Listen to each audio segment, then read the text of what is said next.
Setelah kelompok tim pemburu iblis Shao Chen memutuskan untuk beristirahat di kuil kesatria pasca melakukan pertarungan putaran pertama di kompetisi besar kuil. Kini pun kita akan berpindah cerita lebih tepatnya di sisi TKP lain stadion, yang mana pada saat ini Long Tianyin pun berjalan pergi dari TKP panggung arena dengan senyum puas di wajahnya dan memutuskan untuk pergi menuju ke wilayah kuil kesatria.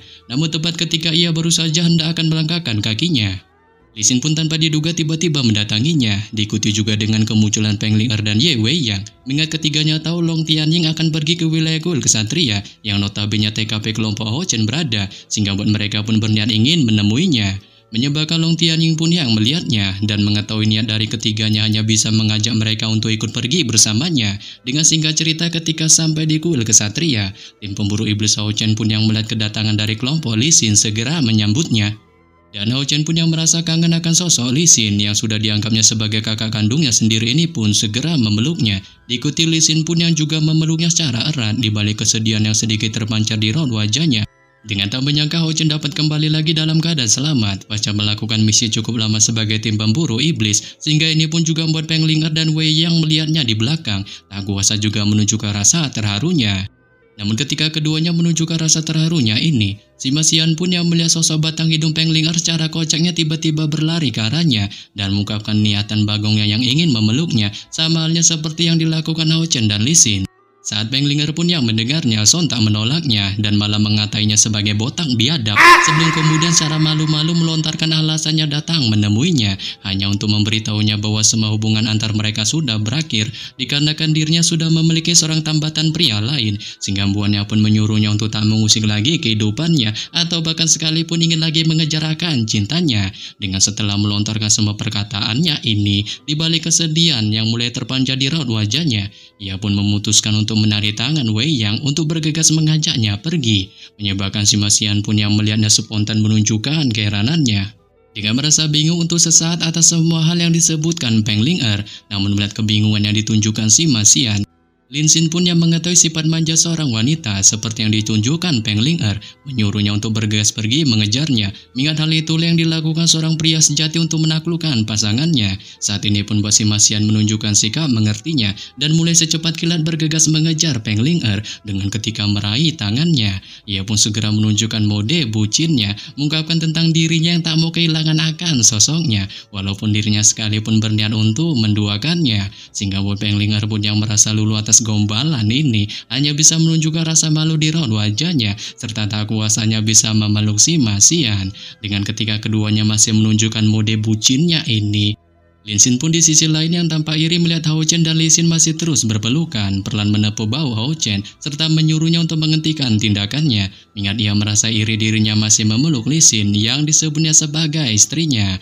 Namun mendengar perkataan dari Lee Sin pun segera menunjukkan mode bang galaknya dengan tampak tak senang dirinya disebut sebagai istri dan malah balik melontarkan amarahnya, menyebutkan mengenai sosoknya yang selama beberapa tahun ini tak pernah kembali dengan bahkan tak pernah mengirimnya satu berita pun tentang keadaannya. Saat ini pun Lee Sin yang mendengar amarahnya hanya menunjukkan raut wajah kikuknya dengan tak berharap kembalinya dirinya bukanlah suatu kejutan dan kegembiraan bagi Lee Sin, melainkan justru dirinya secara bagongnya malah terus disembur oleh mode bang galaknya. Namun merasa kasihan melihat Lee Sin terus dimarahi Lee Sin, Hao Chen pun segera menenangkan kakaknya itu dengan menyebutkan tentang permasalahan yang menimpa Lee Sin akibat ulah darinya yang telah membuat keputusan salah dalam menjalani misi sebagai tim pemburu iblis, sehingga buannya pun kali ini berniat mulai menceritakan secara detail tentang kesalahan selama misinya itu. Akan tetapi tepat ketika Hao Chen baru saja hendak berniat menceritakannya, Long Tianyin pun yang merasa semua hal dalam misi itu bersifat rahasia dan tak mau itu diketahui oleh orang lain yang kemungkinan saja saat ini sedang menguping di sekitar mereka, bergegas mengajak Hao Chen beserta yang lainnya untuk memasuki ruang rapat kuil kesatria bertujuan menceritakan semua hal tentang misi yang dijalaninya. Dengan ketika semuanya sudah berkumpul di ruang rapat, Hao Chen pun mulai menceritakan alasan tentang kesalahan misi tim pemburu iblisnya yang ternyata terjebak dalam perangkap Kaisar Dewa Iblis. Sehingga buannya pun juga mulai menceritakan tentang bagaimana mereka menyelamatkan Yang Wenzhou dari naga iblis Asmodeus dan bagaimana ia mendapatkan informasi tentang rencana Kaisar Dewa Iblis untuk menjebak mereka dengan kedua dewa iblis terkuat lainnya, serta juga bagaimana beliau secara brutalnya menusuk jantungnya.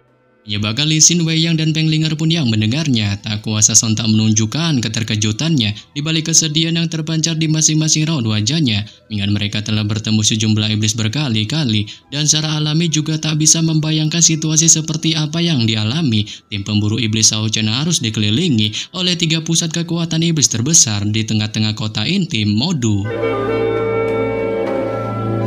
Setelah Lee Sin DKK menunjukkan mode sedihnya, Hao Chen pun memilih menglanjutkan lagi ceritanya, memberitahukan tentang pertemuannya dengan Kaisar Dewa Iblis yang ternyata menginginkan nyawanya sebagai imbalan. Meskipun dari kenyataannya dirinya tak tahu mengapa Kaisar Dewa Iblis bersedia untuk menyelamatkan teman-temannya dengan imbalan hidupnya.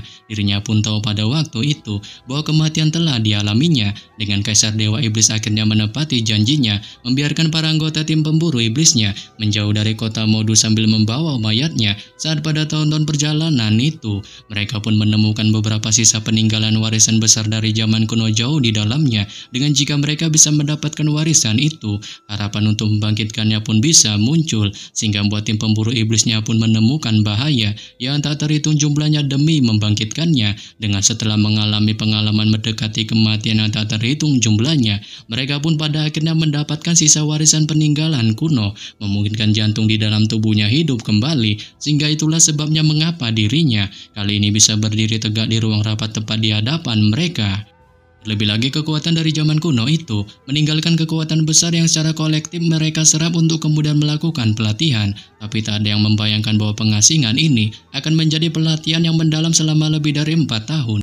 Dan selama 4 tahun pelatihan yang mendalam ini, tim pemburu iblisnya pun memperoleh banyak luar binasa yang dialami. Dengan semua orang membuat kemajuan pesat yang luar binasa dalam pelatihan mendalam, serta juga membuat banyak kemajuan dalam pemahaman kultivasi. Saat mereka belum pernah mengalami krisis seperti ini di kehidupannya, jadi di waktu berikutnya, mereka pun terus berlatih dan meningkatkan pemahaman dan kultivasinya, sehingga inilah sebabnya mengapa mereka akhirnya berhasil mencapai hasil seperti itu di kompetisi besar kuil.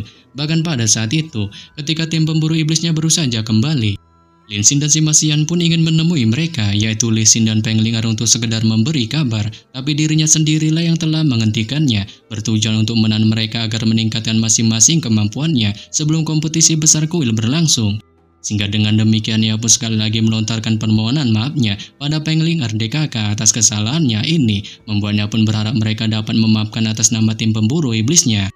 Menyebabkan Peng Ling'er DKK pun yang mendengarnya menunjukkan sikap mengertinya, dan mulai dari sekarang kemarahan di hati mereka pun telah mereda terutama pada Lee Sin, sehingga Boa Lin Xin pun mengambil kesempatan dalam kesempitan ini untuk bergegas duduk di sampingnya, sebelum kemudian Wei Yang pun tiba-tiba bereaksi, memuji pengalaman perjalanan yang dialami tim pemburu iblis Shao Chen. Menurutnya terkesan luar binasa dengan ia bisa dinobatkan sebagai pahlawan untuk aliansi, dan merasa tak ada kepentingan lagi serta dua temannya Peng Ling'er dan Lee Sin telah bertemu pasangannya masing-masing, ia pun memutuskan pamit undur diri meninggalkan kuil.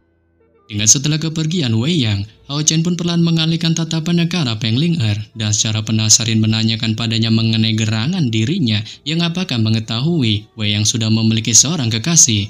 Saat Peng Ling'er pun yang mendengar dan spontan terkejut. Dengan tak menyangka Hao Chen ternyata mengincar juga sosok cantik Wei Yang untuk dijadikan sebagai kekasih, sehingga Buannya pun yang merasa tak enak akan hal ini segera menunjuk ke arah Chai-Er dan mempertanyakan tentang sosok kekasihnya itu padanya.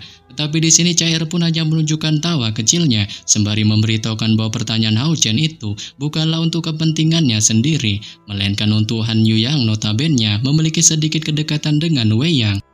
Lebih lagi satu-satunya orang yang tersisa belum memiliki kejelasan pasangan dalam tim pemburu iblis cahaya pajarnya adalah Han Yu, yang bahkan duanya notabene yang memiliki penampilan nyentrik, bahkan parkir saja masih memiliki kekasih masa kecil sebagai istrinya.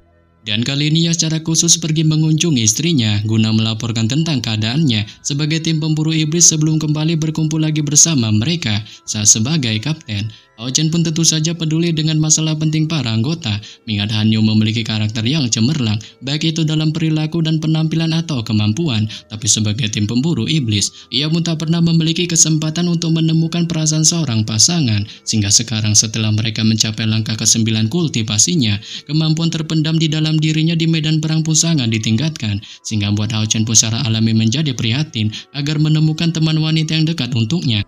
Dengan yang paling cocok untuknya saat ini adalah Wei Yang, sebab ia notabene juga adalah penerus pengguna pedang suci Ye Wusang yang memang sangat cocok untuknya. Namun mendengar perkataan dari Chai Er, Peng Ling Er pun akhirnya mengubah persepsinya dengan memberitahukan tentang Wei yang ternyata memang memiliki pandangan tertutup tentang percintaan dan tetap tak memiliki seorang pasangan selama ini, sehingga dengan sifatnya itu ia pun merasa tak tahu ataupun merasa pesimis apakah Han Yu sang kesatria hebat dari tim pemburu iblisnya dapat menggerakkan hatinya. Menyebabkan Hao Chen pun yang mendengarnya hanya menunjukkan senyum puasnya dan melontarkan permohonan bantuannya pada Peng Ling Er yang notabene memiliki kedekatan dengan Wei Yang untuk menjadi jembatan yang menghubungkan antara Han Yu dan Wei Yang agar menjadi sepasang kekasih. Sebab jika ia juga bisa menjadi salah satu anggota keluarga dari tim pemburu iblis cahaya pajarnya, kemungkinan besar mereka berdua akan menjadi lebih akrab. Terlebih lagi setelah pertemuan besar kuil ini berakhir, mereka pun akan mengkanjutkan misi mereka menuju ke wilayah Gunung Suci para Kesatria, yang dimana mengingat kekuatan Han Yu, ia pun sangat mungkin akan dapat memperoleh persetujuan tahta ilahi, sehingga buannya pun berpikir jika itu sampai terjadi, kemungkinan dapat dipastikan sosok Han Yu sangat cocok untuk menjadi kekasih dari Wei Yang. Menyebabkan Peng Ling Er pun yang mendengarnya menunjukkan pemahamannya dan mengungkapkan kesetujuannya atas permintaan bantuan dari Hao Chen. Dengan ketika keduanya masih mengobrol, Long Tianying pun yang sedari awal duduk di kursi utama ruang rapat tak mengucapkan sepatah kata pun dari awal hingga akhir dan hanya memandangi Hao Chen secara bangga. Dengan tak menyangka cucunya itu telah tumbuh menjadi dewasa serta mengalami perubahan drastis menjadi tegas layaknya seperti seorang kesatria. Singkat cerita, keesokan harinya, putaran kedua kompetisi besar kuil pun akhirnya dimulai lagi dengan para kontestan yang tersingkir di putaran pertama sebelumnya semuanya dikirim ke panggung penonton, terkecuali para ketua kuil besar lainnya yang telah mengalami kekalahan sebelumnya. Serta hanya para kontestan yang berhasil mencapai putaran kedua sajalah yang tetap berada di panggung arena kompetisi. Saat kali ini jumlahnya pun menyisakan puluhan peserta saja, dengan para peserta itu akan terus diadu sampai pada akhirnya mendapatkan peringkat 3 besar.